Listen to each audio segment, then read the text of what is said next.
সুস্থ বাচ্চাকে নিয়ে ঘুমাতে গেলাম আর হঠাৎ করে সকালবেলা উঠে দেখি দুজনে অসুস্থ হয়ে গিয়েছে আর হঠাৎ করে দুজনেরই কাশি শুরু হয়ে গিয়েছে।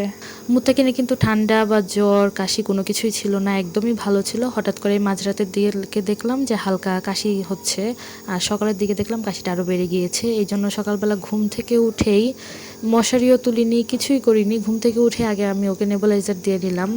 আর মুনজারিনকেও দেওয়া উচিত ছিল, কিন্তু মুনজারিন একদমই দিতে দিচ্ছিল না। আর আমি বাচ্চাদের জন্য কিছু কিছু মেডিসিন সবসময় আমার ঘরে রাখি, যেমন ঠান্ডা কাশির, তারপরে এই যে নেবুলাইজার দেওয়ার জন্য যে মেডিসিনগুলো আমি ব্যবহার করে থাকি ডাক্তারের পরামর্শ অনুযায়ী আমি এগুলো করি, কিন্তু এই জিনিসগুলো আমি বাসায় রাখি।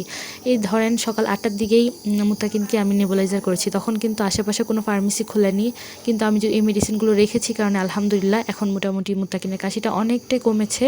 ও একদম এখন সুস্থ আছে, ও খেলছে। আর মুনজাইনের একটু হালকা জ্বর ছিল কালকে রাতে, সকালের দিকে দেখলাম কাশিটা আরও বেড়ে গিয়েছে, রাতে হালকা কাশি ছিল, তাই আমি মেয়েটাকেও নেবুলাইজার দিলাম, কিন্তু ও না ঘুমালে একদমই দিতে দিচ্ছিল না, তাই ঘুমানোর পরেই দিয়ে নিলাম।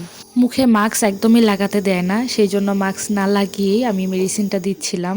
কি আর করব বলেন, বাচ্চারা তো বোঝে না ওদের অসুখ। যাই হোক, দোয়া করবেন বাচ্চাদের জন্য।